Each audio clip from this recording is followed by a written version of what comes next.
Welcome to the assessment of learners' ability to apply QI principles using a novel scoring rubric presentation workshop. The presenters are Dr. Brigitte Smith, Assistant Professor of Vascular Surgery, Dr. Ryan Murphy, Assistant Professor of General Medicine, and myself, Luca, and I work in bioengineering.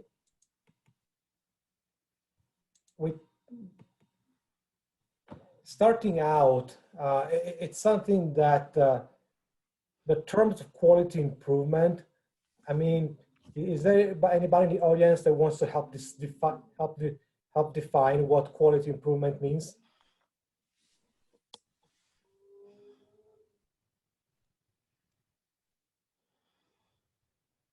Any takers? Okay, don't be shy. If you have any comment, feel free to let me know or pause me at any time. For the purpose of today's conversation, I mean, quality improvement, quality is the achievement of a goal, of an outcome that has been previously decided upon. And it can be a clinical outcome, can be a cost outcome, can be something that defines that we are meeting this outcome as often as we possibly can, as what means quality, and it's built around somebody's expectations, usually a customer. But because really no organization is truly perfect, and there's always an opportunity to be better, there is this concept around improving quality. That is, even though you're performing quite well, there's always a way to, an opportunity to be better. There is that aspect. Then there is when you are not performing quite so well, and so there's this gap in performance that needs to be addressed, and that's why we do quality improvement.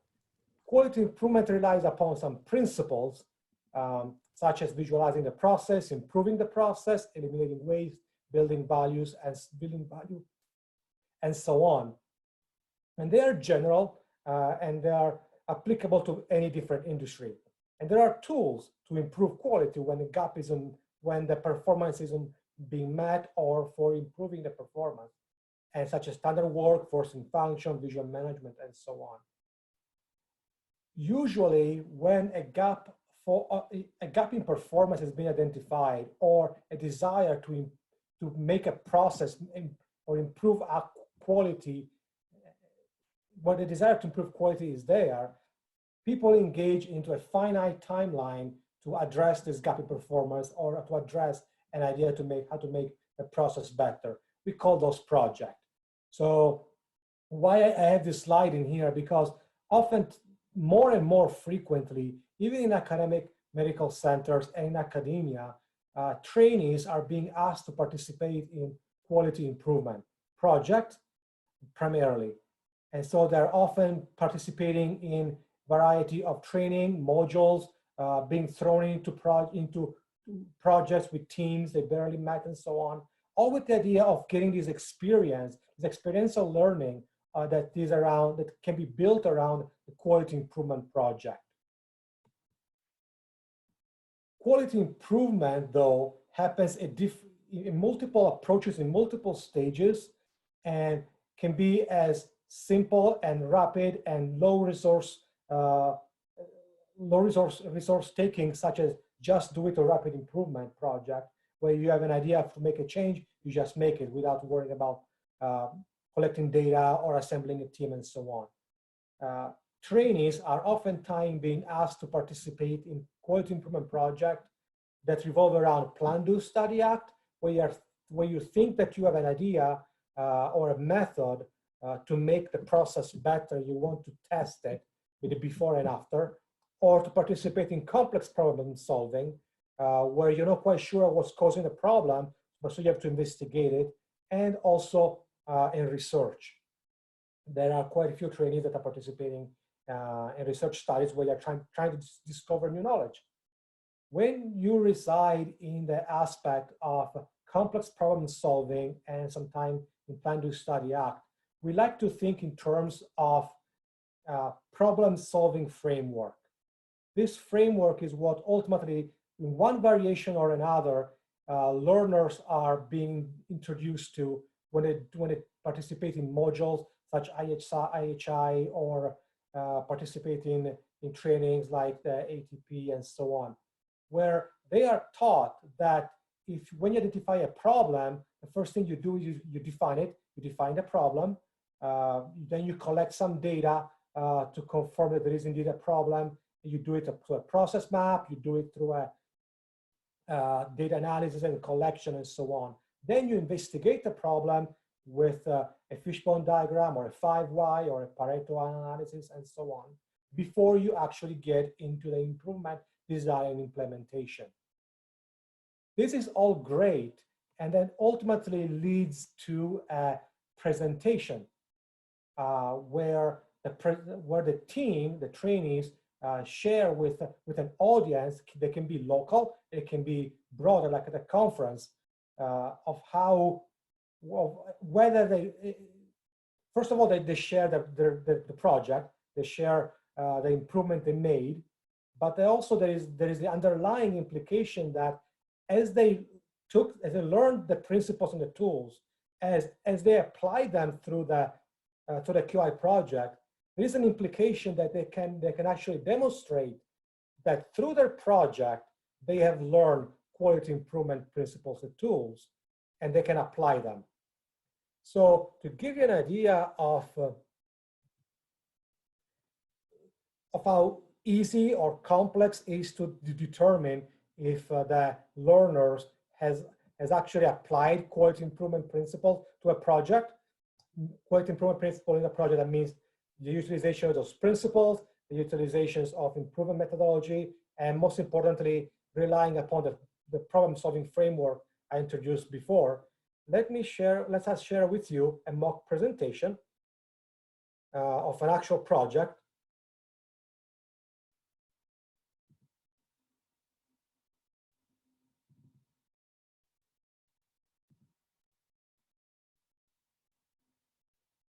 And this is well, I will let the presenter speak it.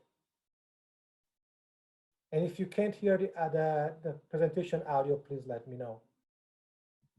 Hey everyone, my name is Hunter Fredrickson. I'm Hank Shipman. We are third-year medical students, along with Terrell, who worked on this project to identify problems and potential solutions for more efficient rounds in the PICU. Hey everyone, my name is... All right, so to provide a little background, we were contacted by the PICU department through Luca because they realized that their rounds were taking excessively long to the point where it was starting to interfere with patient care. So to tell you about what this department is, the PICU takes care of acutely sick children. Each team consists of one attending, one fellow, multiple residents, oftentimes a medical student, and they also round with the nurses, the respiratory therapists, the dietitians, and consultants from other departments if needed. The team rounds on a minimum of 10 patients and often up to 20 patients. Rounds start at 8 a.m. and sometimes go well into the afternoon. All right, so to provide a little... This is our proposed poster. We'll go into the details of it on the following slides.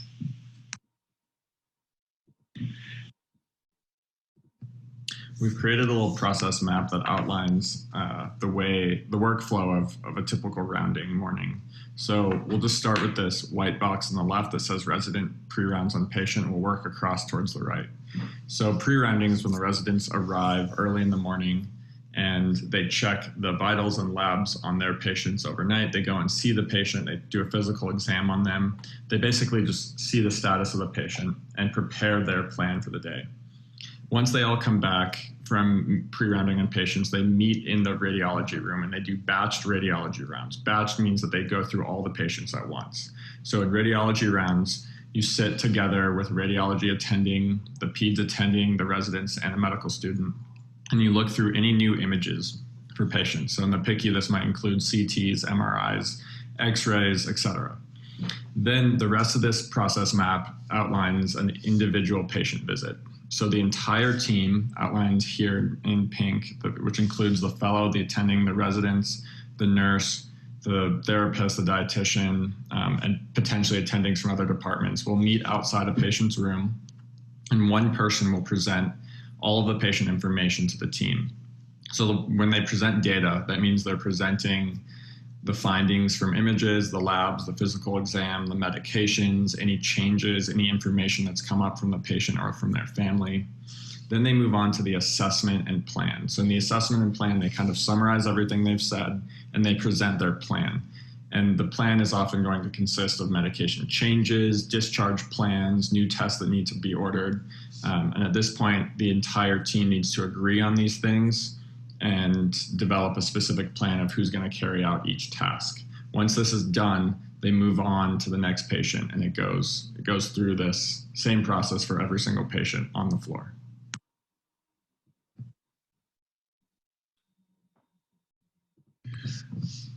So between the three of us, we had 4 days of observation that we used for our data. The main takeaway from this slide is the max round time slowly decreased from the beginning of the day to the end of the day. So we identified 4 elements that compose problems that are contributing to the PICU taking an average of 15 minutes plus or minus 7 minutes per patient. The first that I'll talk about is schedule. So the patient order was variable based off of floor plan and based off of complexity of the patient. It seemed like they were trying to round on patients who were more complex at the beginning of the day and saving those that weren't as complex for the end of the day. There was less time spent on the patient seen later in the day, and what we noted is that this was specifically due to the attending trying to get the residents out to their other various duties besides their rounding, such as class and other patient duties and notes.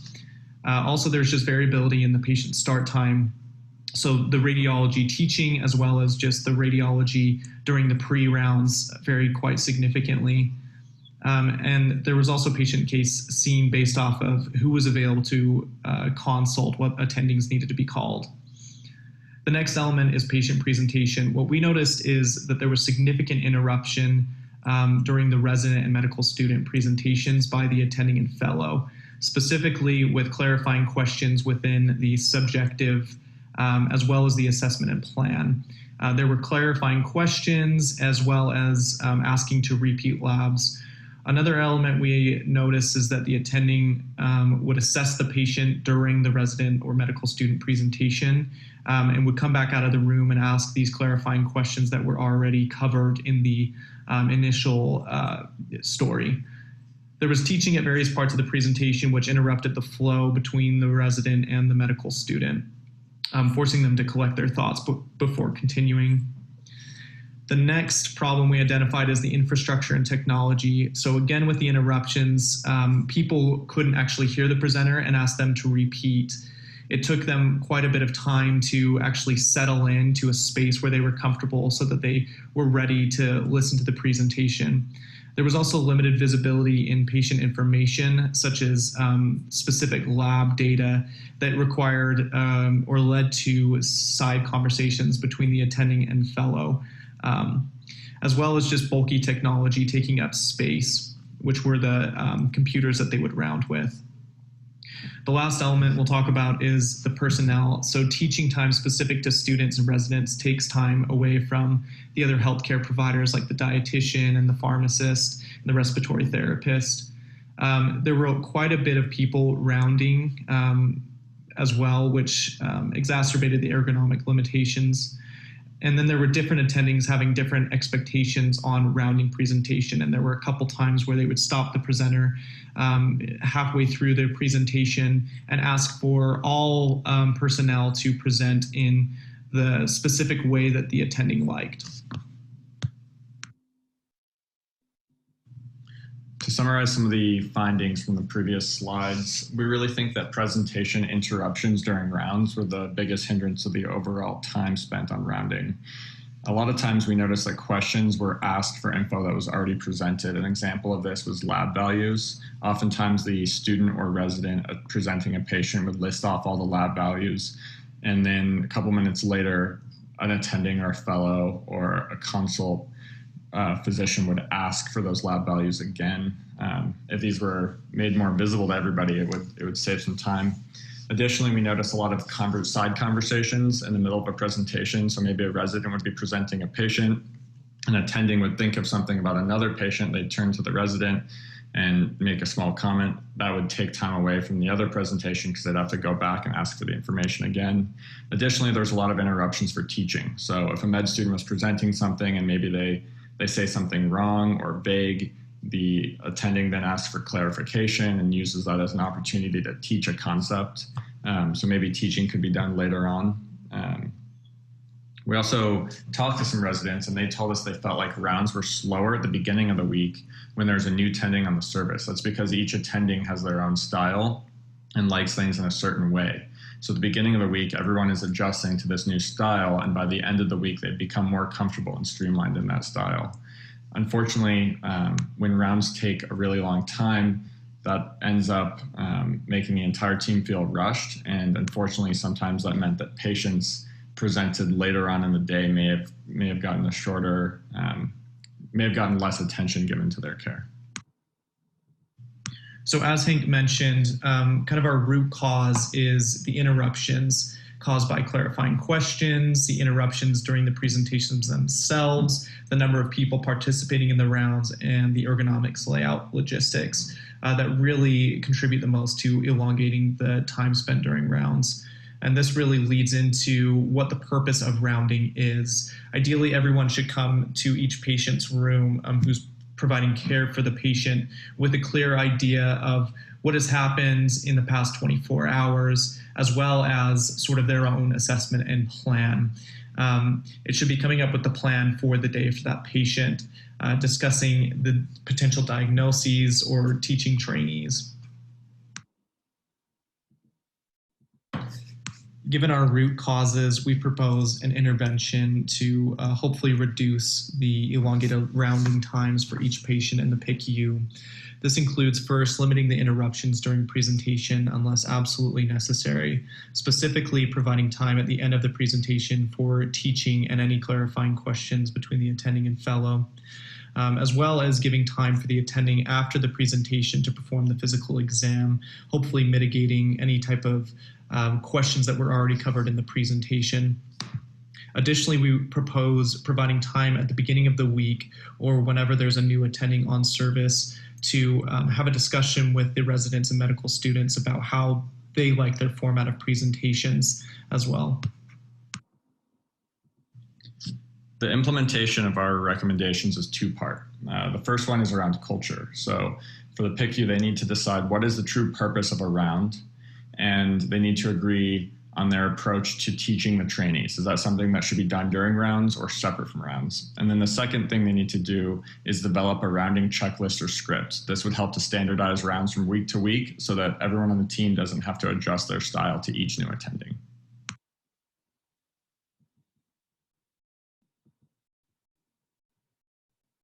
Okay. Let's go back to this presentation.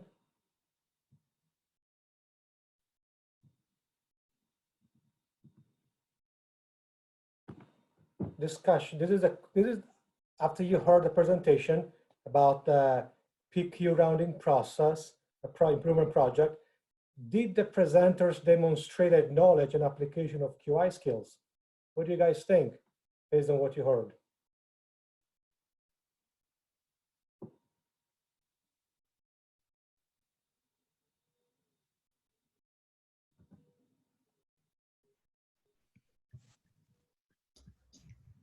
Yeah, I think that they did an extensive Gemba walk and applied some good principles to do a deep dive into what the root causes of the problem were.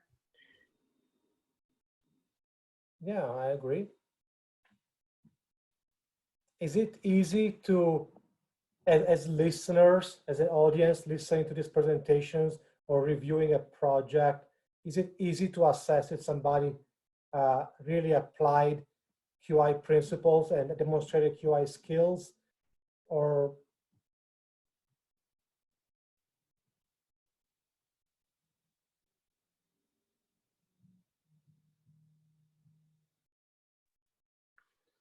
I think it depends on the presentation and what information is given.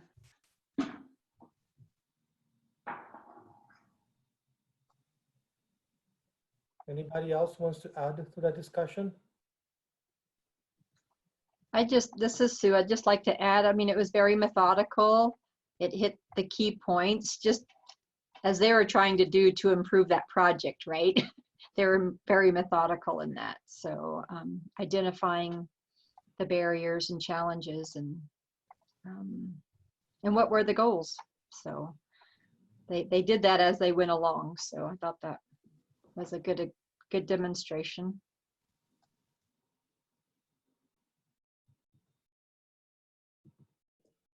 As a person that has worked in the healthcare industry for a bit of a time and has studied and reviewed and helped facilitate different projects, when Dr. Smith and Dr. Murphy asked me and introduced me to the concept of assessing quality improvement work, that was something I wasn't familiar with at that time, because for those of us that do quality improvement work in critical settings, the demonstration that the project was done was implementation of something. But as I was presented with the idea and the challenge of assessing the learning, that's where really my eyes were open to an additional level of opportunity for improvement. And this is what we're going to be talking about now. Thanks, Luca. So like Luca said at the beginning, I'm Dr. Brigitte Smith. I'm a vascular surgeon in the School of Medicine, and great to see everybody. I know we have quite a number of you from College of Nursing and also some School of Medicine and maybe some others. So, I just want to take the next step with what Luca was presenting us with, is that, we've been trying to teach quality improvement principles and skills to medical students, and then, Dr. Murphy and myself as well, to residents. And then I've worked with Sarah Hart in the College of Nursing a fair bit about health system science and trying to teach nursing students. So the question for us after a couple of years of working on curriculum development and instructional methods was, are the learners really learning what we want them to? And how do we know that? And so some of the things that guided, our thinking about what we wanted to assess with quality improvement learning are related to the core competencies that are put forth by our accrediting bodies. So in medicine, it's the ACGME, and I'm sure nursing and others have corollaries for who says what the learners need to be competent in. And so for us, that systems-based practice and practice-based learning and improvement have some things to say about QI. And most of those things are really related to do, so a little bit higher up on Miller's pyramid here, that it's not just that the resident would know these things or know how to do things, but they actually do them. They perform the steps of a QI project and design and complete a QI project, engage in QI initiatives and demonstrate abilities. And so, and then also at the medical student level, the undergraduate medical education, there are entrustable professional activities, one of which includes identifying systems failures and contributing to a culture of safety. So we see that in the, health professions, there's a variety of different competencies. And we think about how to assess what we've learned in those competencies, and I'm speaking to a group of educators, so of course this is something you all likely already know, but we think about the purpose and the use of the assessment. Is the goal here with our assessment of QI learning formative, and we're trying to guide future learning and give feedback to our learners in a low stakes fashion? Or is it an assessment that we're working towards a summative assessment that might judge their overall competence and contribute to advancement decisions or readiness for practice? And I think largely right now the QI space is in the formative space, but it's just something to wrestle with as you consider how to assess QI learning in your specific environment. I'll be perfectly honest, I couldn't find my reference for this slide anywhere, but I just really like the simplicity of thinking about it this way, so I included it without the reference. But I've seen a general 5 criteria for an assessment tool, and we all think about validity and reliability, that the tool measures what it's supposed to and that it's accurate and reproducible. But then practically speaking, we also consider the impact on future learning, whether or not the assessment tool is acceptable to the learners and to the faculty, and the cost of the assessment tool. Certainly it would be cheaper to administer a multiple choice exam than a standardized patient or an OSCE. So we think about those different aspects of our assessment for QI.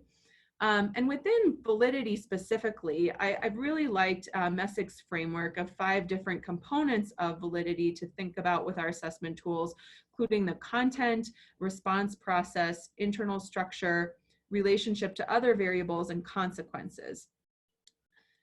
So just examples of those different aspects of the validity of an assessment tool for QI would be, does, the item writer qualification. So are Luca, Ryan, and I qualified to be, writing and creating the assessment rubric? What qualifications does Luca have to do this? And I would say there are many as an expert. And is it representative of the items that we're trying to teach in our specific program or curriculum? Response process would be evidence of accurate use of the tool. So if you all as raters apply the tool, there are different quantitative metrics we can assess to figure out response process and internal structure as well, reduce reproducibility of scores. Relationship to other variables would be, does this correlate with other relevant assessments? Are there other assessments out there already about QI that we could see if our assessment tool is associated with those? And then consequences being the impact on the score for future learning.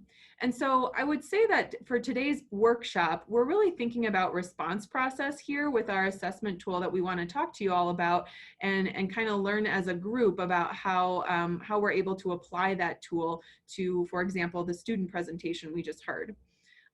We have found one existing assessment tool for quality improvement that's published. There may be others out there, but this is one that's been sort of widely published upon, QI Knowledge Application Tool, and actually now it's got a little -R revised. And this is available online, the website's there at the bottom. There's 9 clinical case vignettes that the learner is supposed to write a response to, and a 9-point scoring rubric. And the cases ask for the learner to write an aim, a measure, and a recommended change. And this has been used with medicine resident physicians as a pre-post test. And it's really a written exam of knowledge. And we as a group kind of questioned whether or not this was adequate to assess skills in actually conducting a QI project, which is what we were really interested in. This is just the example of what their scoring rubric is for that QI CAT. You get a scenario that the resident or learner writes out their answer, and then we as the teachers would score it based on these 3-point system under the aim, the measure, and the change. And one of the things I really wrestled with in trying to use the QI CAT in my own program with my own learners was that I didn't really teach the content to the aim, measure, change model. And so the language didn't connect directly with the language I was teaching my learners. So I worried about that as, whether or not this would be a valid tool to use in my own context. So this afternoon here, we are going to share with you our proposed assessment for quality improvement learning. And we're trying to get an assessment tool that's closer to assessment of the skill or the application of what was learned, and also a little bit more in alignment with kind of the way we talk about process problem solving here at the University of Utah. And so references, of course, we can share afterwards, but I will stop sharing with that and swing it back over to Luca.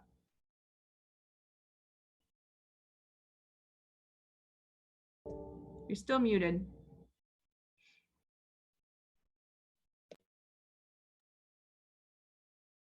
Sorry. You have access to this, to the assessment rubric in the chat room. You can download it. It's the first file that we've shared, and it's basically, it's this document. And so we wanted to spend a little bit of a time here very briefly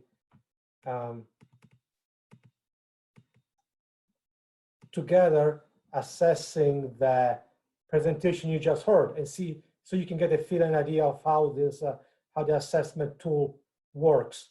So it uses, just scrolling very quickly through it, hopefully you can access it. The criteria to determine the skills is, of course, following right along the problem solving framework, problem recognition, baseline analysis, recommendation, monitoring, lesson learned.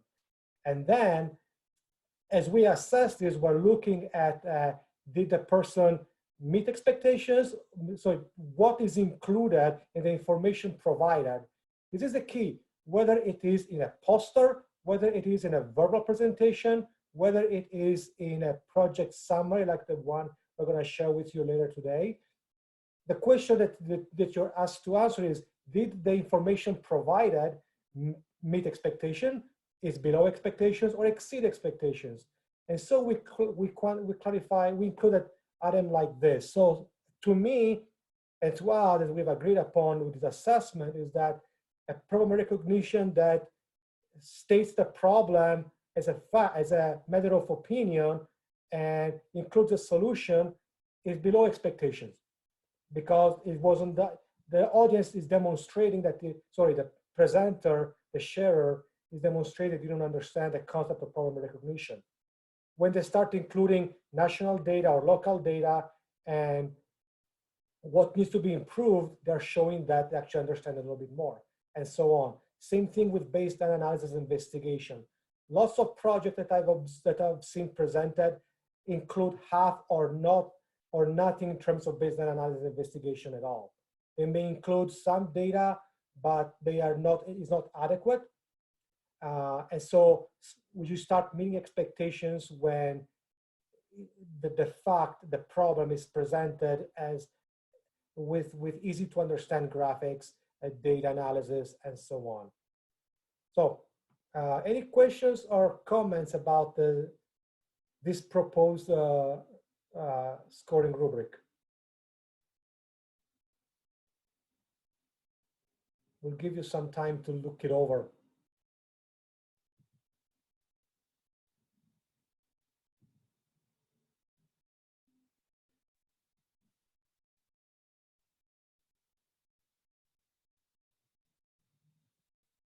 So Luca, this is Boyd. I'm intrigued by Brigitte's earlier comment in terms of the other tool.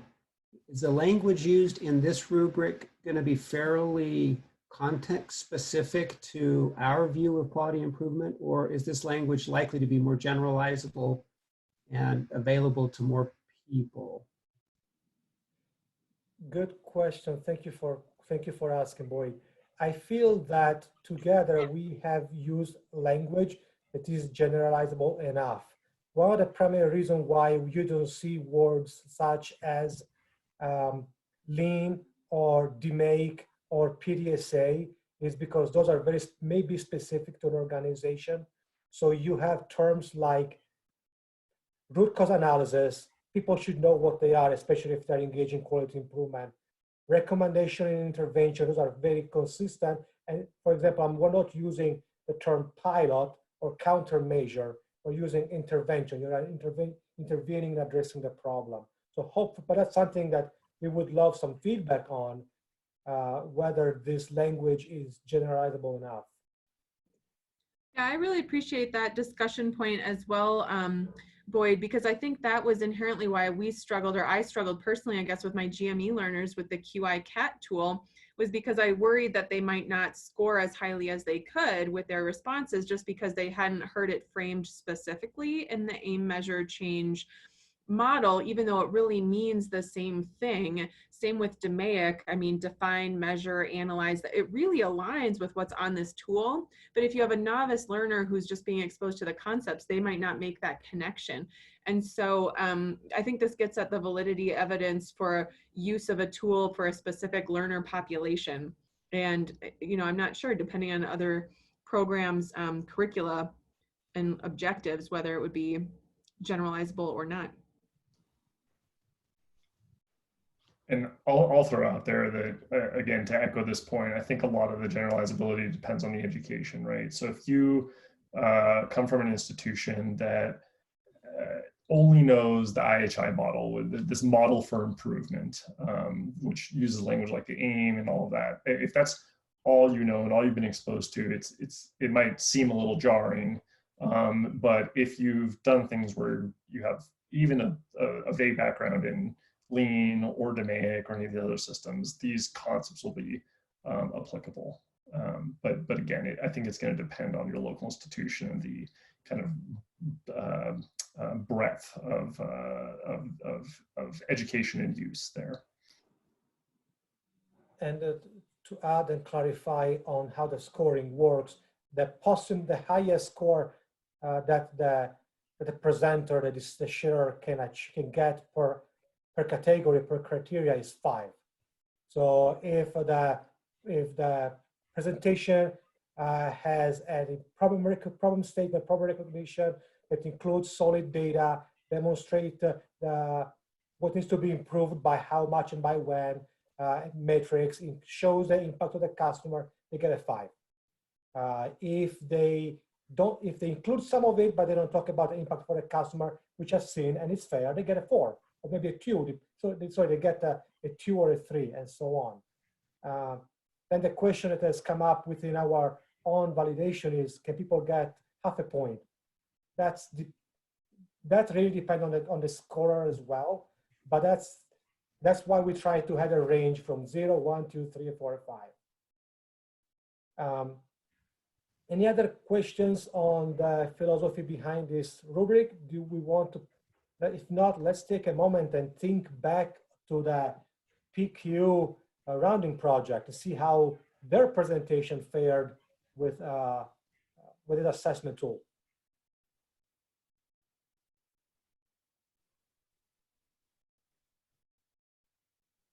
Feel free to speak up and again write the notes on the chat. Do you feel that the team did they exceed expectation, meet expectation, or below expectations on problem recognition?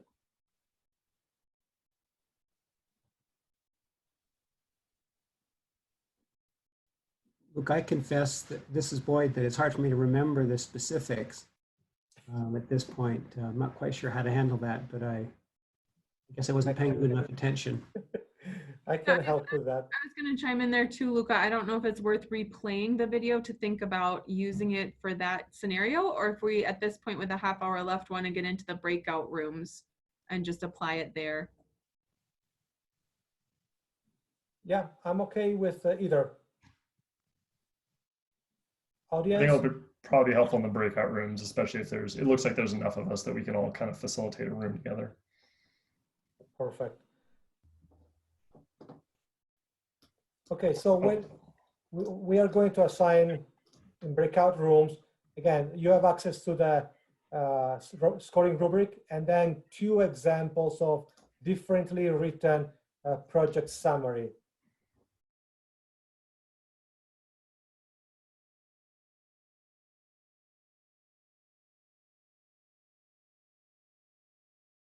Okay, so Luca, I'm curious, did your group get past the first one, or did we just do the first project? We briefly talked about both projects, but we didn't get to the point of actually assigning total scores. Okay, for either of them? I'm curious, Ryan, your group, what did you score the first one? So we scored a total of 7. We were a little on the fence and we gave 7 to 9. There we go. we were a little uncertain in a couple categories. Okay. So we have just a couple general questions here. So we wanted to see what people scored, which is great. And we're curious from you all how easy you felt it was to use a rubric. Were there maybe elements that you found confusing or unclear?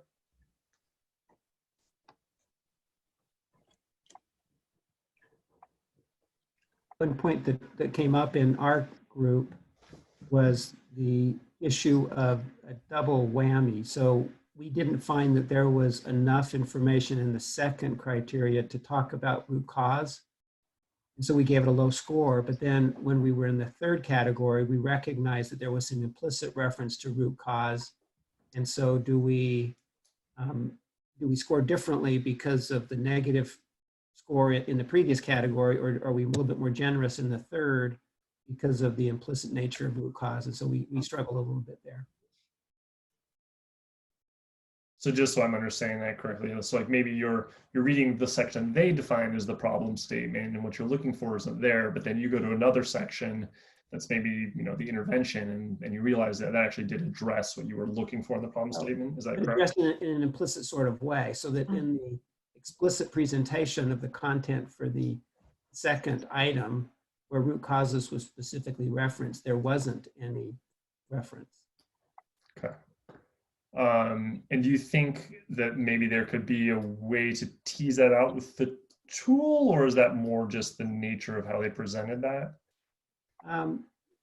Probably some of both. I mean, how explicit does it have to be? If it's implicit, you can infer it from even a different step. Do you go back and give more points? If something like root cause is not present in either one, and in some sense you're going to get a double whammy because it's not in the one specific about root cause, but it's not in the third that's also about root cause because you're sort of addressing it in a sense. So it could be that certain points, elements are overemphasized because they come up multiple times. Got it. Did I capture that right, Brigitte? Yes, yeah, I agree with that. I was just going to say we have a question in the chat from Sean. I apologize. I'm not sure how to pronounce your last name, but how do you measure rate or validity when some criteria are squishy? I love the word squishy. Boyd, can I ask you for a little assistance on responding to that? I will be honest, I'm not an advanced psychometrician in assessment. Well, and I won't claim to be either. In my mind, there's different perspectives you could bring to answer that question. One is that you could actually embrace the squishiness and want to have multiple perspectives because we're just going to recognize that there will be alternate ways to view something, and that will be just what it is. The other would be to try to minimize the impact of that squishiness and see if you can't find sort of an inter-rater reliability and is there a convergence, even though it's squishy, and that people are seeing the world enough the same that you feel confident that they're looking at the same thing with the same kind of lens. In this case, I'm not familiar enough with what QI projects look like other than the two we've seen to really weigh in on that and whether using a perspective A or B as I presented it would make the most sense.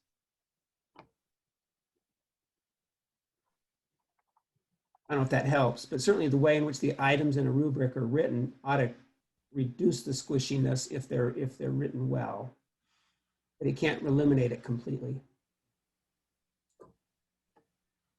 I appreciate the recognition of a hard time eliminating the squishiness completely.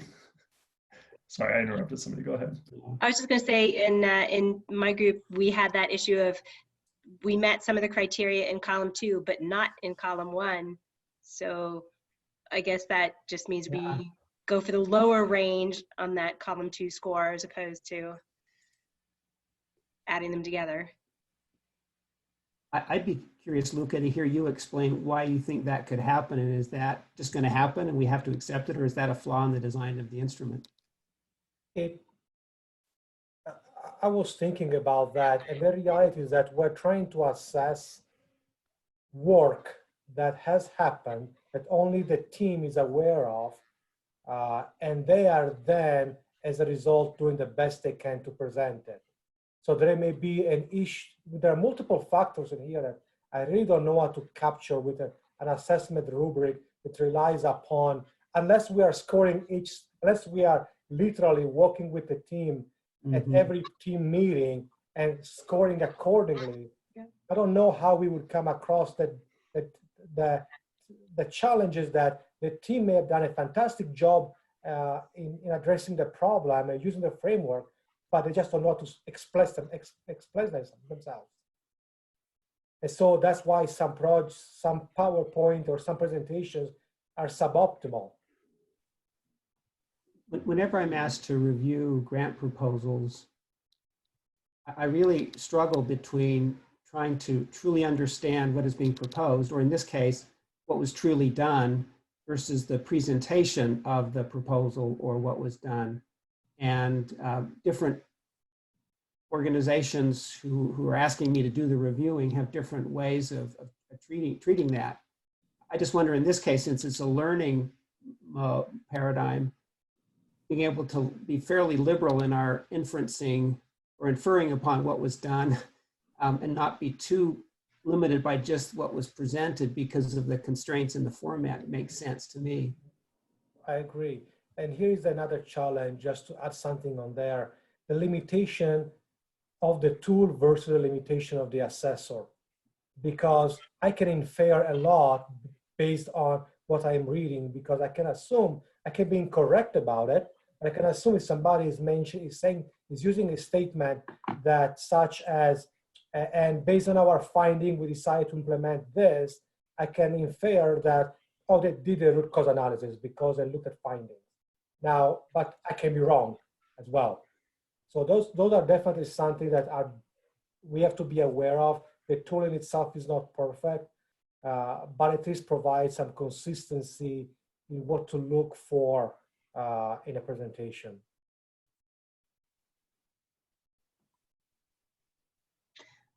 I was wondering, I brought it up in the last 6 seconds of the meeting room.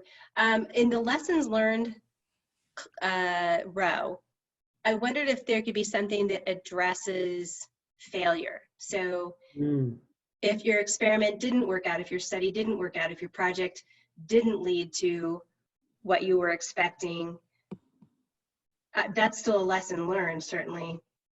So would that be something you could add into some of those below expectations, meet expectations, exceed expectations? Can you elucidate why something didn't work out the way you thought it would? Thank you, Sean. This is why we have a statement that's why we say describes if the performance has improved, why or why not. I guess that is one of those items that we thought was generalized enough, but I can see how that can be not including what you just suggested. And on the example, we as a group noticed that they were just sort of talking about like sort of personally what they learned, but not really like about the project itself. And so that we gave them 0 on that one. Right. We were hawks.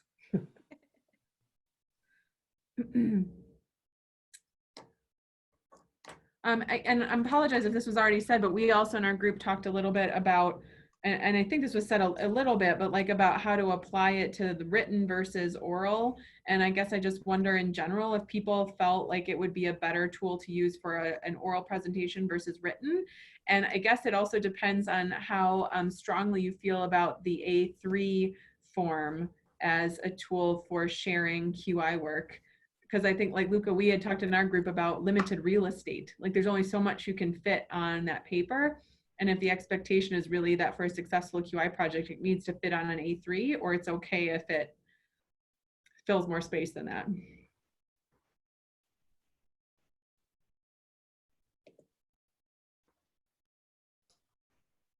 And Luca, I don't know if you have comment on that. I mean, we talked about that. I kind of trying to give some direction to my group to just work with what you've got on that A3 document. Again, Luca, I'm curious your experience using the A3, but in general, when I'm working on this with the learners, the A3 should not have it's not inherently, it's impossible to include all the details on it, but at least there should be some sort of touch point or a reference to something else that was done. Maybe if you don't include all of the details. But it is supposed to be a guide and used as in the setting of a conversation between the mentor and the person actually doing the QI project. Right, and I would love to hear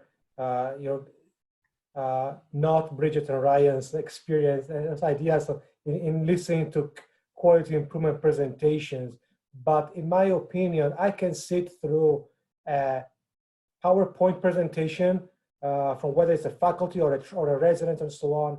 And with this rubric, I can pinpoint whether they're talking about something or not, whether they're using an A3 format or not.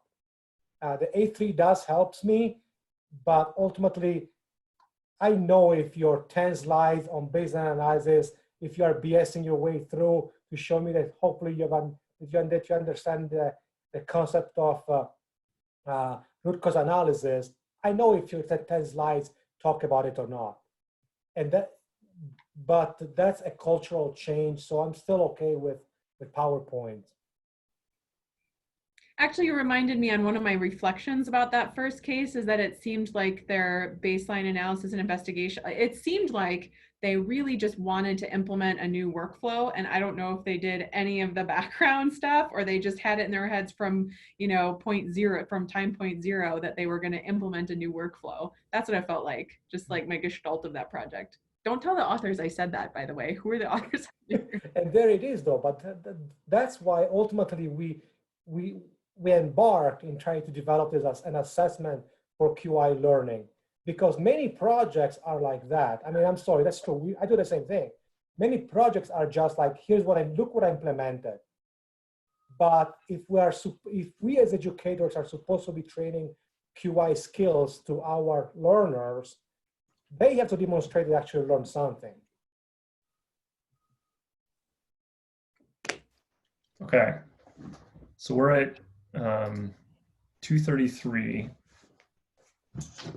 and I want to give people time. If you want to stick around and keep chatting, we can.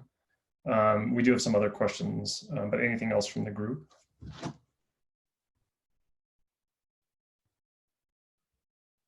Are other people like actively teaching QI and needing a rubric like this or a way to assess, or is it like still just like in earlier phases of QI education for your learners? So in nursing, we do have a rubric for the pre-licensure, and maybe, I don't know if Sarah has that or not, but I don't teach the course. It is an invitation to a poster presentation of their QI project. So the rubric does combine both the actual presentation and the poster itself. So how they convey their information verbally and written, which is like a core component of our curriculum. Mm-hmm. So, and I have to take a closer look at it. I'll email Sarah so I can take a closer look at it too. Yeah, I'll make sure she has it. So we use it in 2 different leadership courses where there's an emphasis in QI and safety. So yeah, I could send it to you, Brigitte. Okay. And I can speak for PM&R. We've been teaching QI, and Luca has been helping us for many years now.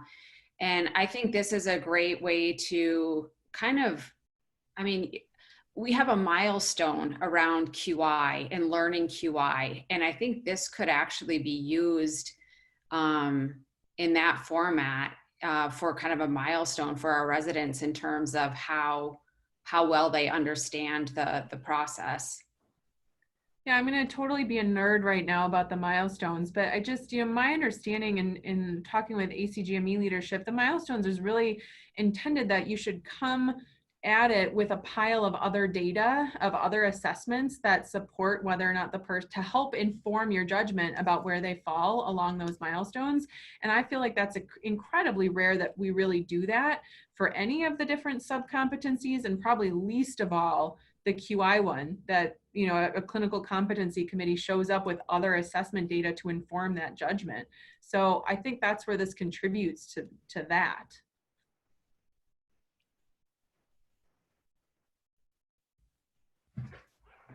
Any other thoughts?